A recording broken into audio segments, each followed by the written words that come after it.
This is my submission for the Cordless VII July Challenge build. This month's build is a Safehouse. We are in Jamaica Plains.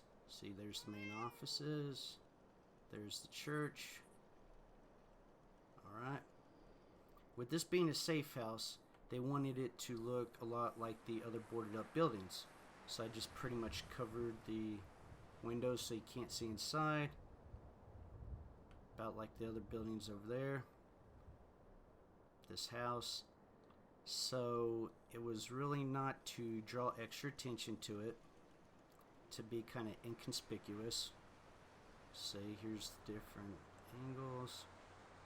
All the windows are boarded up, so you also can't see inside. So no one really knows if there's anything going on inside at first glance, and it's really inconspicuous. So let's take a look inside. First, you come up to this outer shell of the entryway. It's double layered security. The door's supposed to be locked. The gentleman left it open. You have a turret here. You have a little camera watching the entryway, and you have this gnome here guarding the entrance. Alright, and then a couple of signs for official business and get out of here and no trespassing and all that. Then if you're led inside by Buzzer, watching from the camera, you have these labs that you first see in this medical station. At first, I kind of wanted it to be like on the movie I Am Legend, to where he was trying to help the creatures become human again and help the disease. Well, this doctor wanted to help the ghouls become human again. But game crashes and all that. I had to rebuild it, and now I'm making it more like a CIA themed safe house. These medical bays act as prisoner holds. That's why you have the barred doors. They could be an impromptu interrogation chambers. That's why they have the handcuffs there and a little seat for the interrogators. You have your bucket and water fountain with some extra blankets for any waterboarding or something that may need to be done. They have a couple little serums if the person's hopped up on some kind of drugs or something, and bring them back down to where they can understand them audibly. They have everything you would need to heal someone for injuries short of open brain surgery. They have all the supplies here in the workstation. Very capable workstation. Also, you have a camera right there watching the two prisoner bays, and the secondary camera watching the entrance when people first come in. So looking upstairs, you have another locked door. If for some reason there's a break-in through the main door or the cells over here, they can't get upstairs. Reason being is this is where all the magic happens. Alright, this is your relaxation room. The groundskeeper, there's always one man here guarding the building at all times. He's basically a groundskeeper.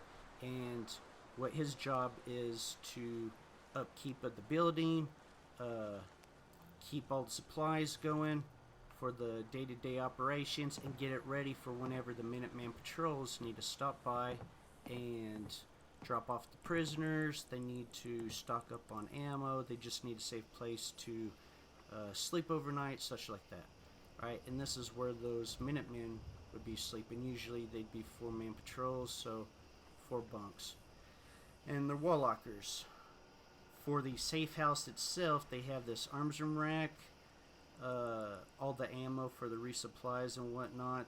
The weapons are not really locked up because you never know when something will start happening, and the groundskeeper needs to be able to get to the weapons immediately. So they're pretty much on like a open stand, on standby, locked and loaded, just grab and start defending.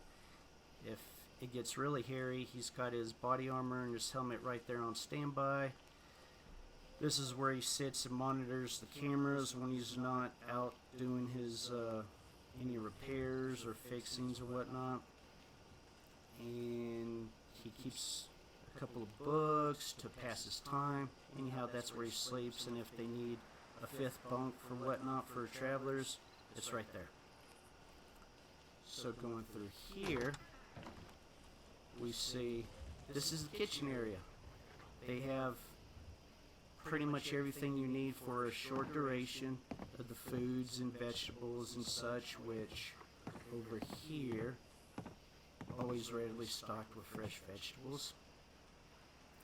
You have your fridge, your sink to wash the dishes, prepare the foods, such like that.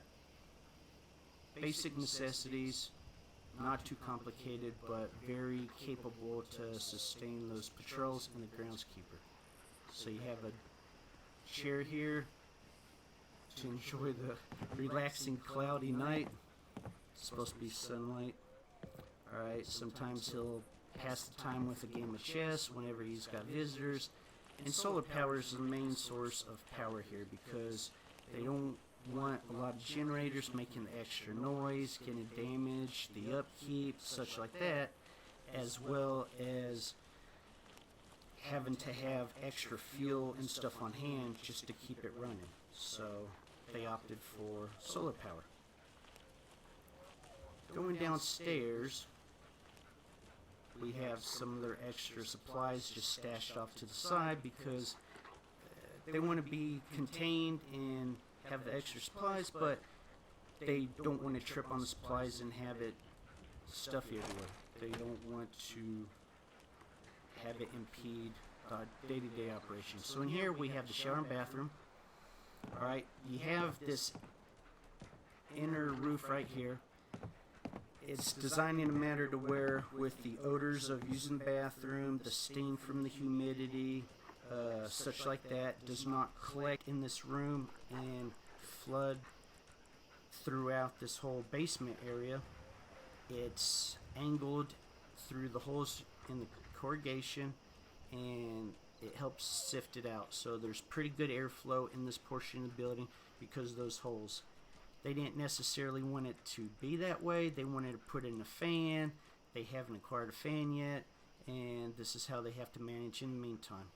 So a pretty simple half-built shower. It's not complete, but as supplies come in, they'll manage their upgrades. Very simple plumbing.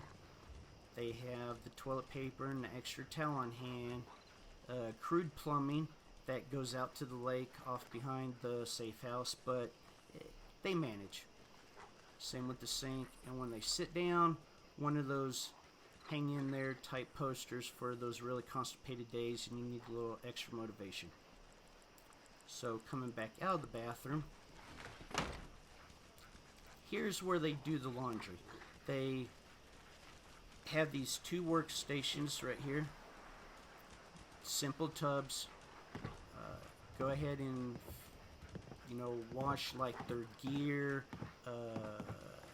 like their body armor, such like that. So it's just not limited to the laundry, and still crude amenities, but it's just enough to get them prepared for another small patrol out in the wasteland, the Commonwealth, before they have to go out again. These dogs were left behind graciously from previous patrols that stopped by. Sometimes patrols don't require the dogs, so they manage to stay here some of the times.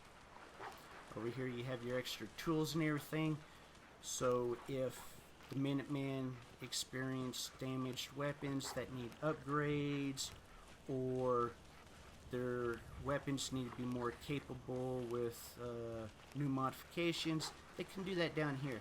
Over here, same thing with the armor, but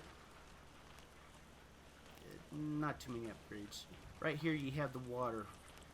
If the plumbing goes down for whatever reason, or if they need to fill up the sinks that are behind me, you have this water container and the water. Also, the bucket serves as additional source of water for the waterboarding upstairs into the other room.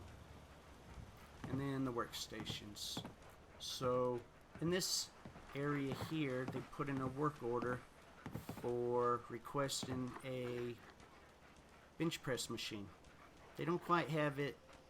It's not really quite important, but he requested anyways because you know the health and everything of the groundskeeper.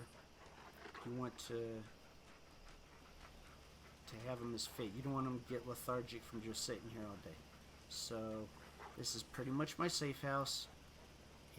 Meant to be crude, but very capable of keeping up Minuteman supplies and helping them with their short-term patrols. So I'll see y'all later. Till the next time.